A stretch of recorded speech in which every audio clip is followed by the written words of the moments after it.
안녕하십니까. 두날개셀 박임찬입니다. 저는 목회를 하시는 아버지 밑에서 자랐습니다. 모태신앙입니다. 하지만 흔히들 말하는 못된 신앙, 모태신앙이었습니다. 작은 교회이기에 여러가지 일을 맡아 주일이 되면 유년부 예배, 성가대, 찬양팀, 교회 봉고차 운행까지 맡은 일들을 묵묵히 하였지만 가장 중요한 예배를 제대로 드리지 못하였습니다. 주일이면 그저 형식적으로 아무런 기대 없이 준비 없이 기쁨이 없는 예배를 드렸습니다. 그러던 와중에 하나님의 계획하심으로 이전 교회에 생각지도 못한 일이 일어나게 하시고 미리 이곳에 보내놓으신 친구를 통해 저를 지금의 우리 교회로 인도하셨습니다. 그때 당시에는 심적으로 많이 힘들고 더 이상 교회 사람들과의 관계를 맺는 것이 무의미하게 느껴지고 싫어졌습니다. 다른 교회에 나간다는 것 자체가 어색했던 저는 처음에는 의심과 경계로 예배를 드렸지만 저의 의지와 상관없이 예배에 집중하게 되었고 반응하게 되었습니다. 예배가 회복된 것입니다. 그렇게 예배가 회복되고 저의 셀리더와 목사님의 권유로 2013년 두날개 국제 컨퍼런스와 집중훈련을 받게 되었습니다. 컨퍼런스 후 영적으로 성장하고 싶다는 생각이 강하게 들었고 한번 거절했던 양육훈련을 다시 받게 되었습니다. 양육과 훈련을 통해 가치관이 변화되는 저의 모습을 볼 수 있었습니다. 훈련 중간중간에 이전에 제가 가치롭게 여겼던 것들과 훈련 사이에 선택을 할 수 있는 여러 상황들을 주셨습니다. 그 중에서도 양육반을 받을 때였습니다. 그 당시 저는 취업을 준비하고 있었습니다. 처음에 떨어졌던 한 회사에서 추가 합격이 되었다는 연락이 왔습니다.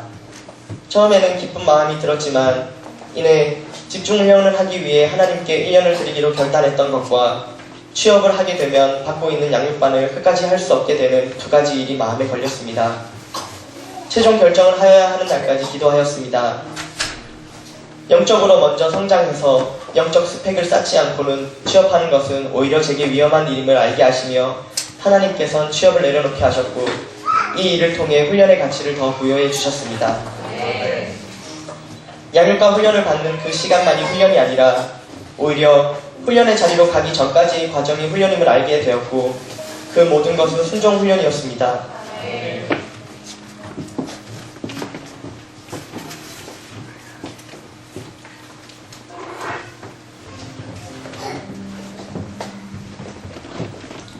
매 순간 이해가 되지 않고 또 유익이 없어 보였지만 지나고 나서 보면 모든 것이 하나님 안에서 합력하여 선을 이루어진 모습 또한 보게 하셨습니다.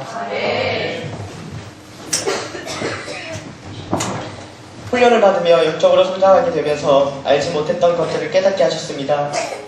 그 중에서도 가장 저의 마음을 강하게 다가왔던 것은 하나님의 이 땅 교회를 향한 사랑과 계획하심이었습니다.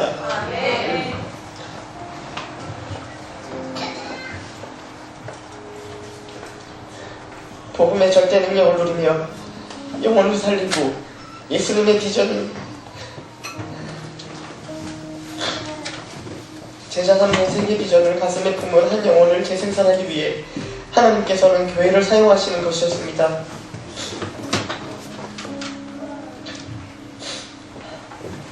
한국의 많은 교회들이 손가락질 당하고 무너지고 있는 이때에 다른 대안이 있는 것이 아니라 무너지고 잠든 한국 교회를 세우고 깨우는 것이 유일한 대안임을 알게 하셨습니다.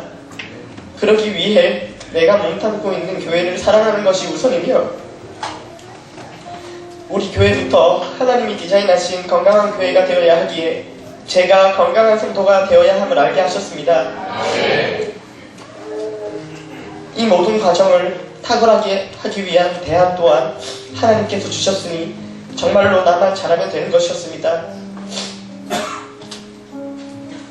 개척 4년 차인 우리 교회는 2014년 제2막 선교를 선포하며 두날개의 결론인 선교의 첫 발을 6월 아우리치를 통해서 내딛게 하셨습니다. 아우리치 현장에서 본 것들은 상상했던 것과는 달랐습니다. 기대 그 이상이었습니다. 전국에서 처음으로 모인 사람들이 교단과 교파를 뛰어넘어 같은 말, 같은 마음, 같은 뜻으로 이미 하나 되어 있었고 필리핀 현지 사역자들과도 보자마자 연합할 수 있었습니다. 국적도 다르고 언어도 달랐지만 같은 하나님을 찬양하고 예배드리는 데는 아무런 문제가 없었습니다. 지금도 기억에 남는 것은 현지인 한 고등학생입니다. 그 학생은 행복 모임을 통해 전도되었는데 양육과 훈련을 통해 이제는 청소년 행복 모임 리더가 되어 복음을 전하고 있었습니다. 많은 아이들 앞에 행복하고 자신감 넘치는 표정으로 또래 친구들에게 복음을 전하는 그 아이는 누가 뭐래도 재생산된 행복 모임 리더였습니다. 아우리치 모든 순간들이 소중한 시간들이었습니다.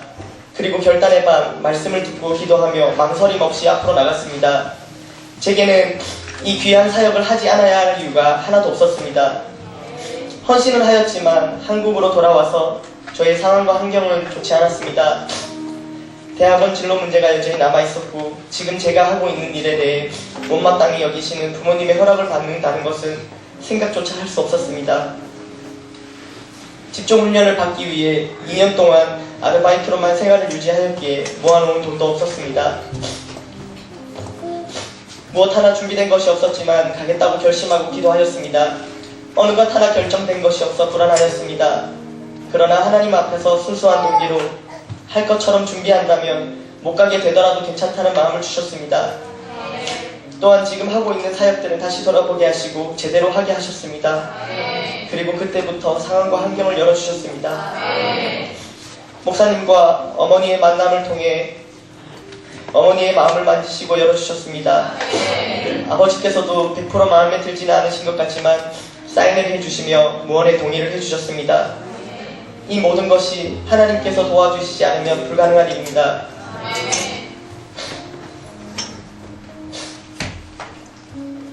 그런즉 저희가 믿지 아니하는 일을 어찌 부르리요? 듣지도 못한 일을 어찌 믿으리요? 전파하는 자가 없이 어찌 들으리요? 보내심을 받지 아니하였으면 어찌 전파하리요? 기록된 바 아름답도다 좋은 소식을 전하는 자들의 발이여 함과 같으니라. 로마서 10장 14절 15절 말씀. 아멘. 선교는 축복입니다. 예수님의 명령이며 성령님의 일입니다. 그 일에 우리 교회를 사용하여 주시니 그저 감사하는 마음으로 나아갑니다. 간증문을 쓰기 위해 우리 교회에서의 지난 2년을 돌아보았습니다. 비전 없이 목적 없이 그렇게 살아가던 제 삶을 양육과 훈련을 통해 변화시켜 주시고 비전을 위임해 주시며 부족하지만 셀리더로 세워주시고 이제는 나가는 선교사로 파송하여 주시니 너무나도 감사합니다. 우리 교회의 세계비전 전하게 프로세스에 몸을 담고 잘 되지 않아도 하려고 애쓰며 나아가니 어느덧 단기 선교사라는 이름을 주셨습니다. 물론 이름에 맞는 삶을 살아내기 위해 변화되어야 할 것이 많습니다. 새롭게 주어진 이 자리에서 그리스도의 장성한 분량까지 온전히 성장하기 위해 최선을 다할 것입니다. 그리고 교회로 돌아와 하나님이 디자인하신 건강한 교회를 세우는 일에 전심을 다하겠습니다. 이 모든 일 하나님께서 하셨습니다. 하나님께 이 모든 영광을 올려드립니다.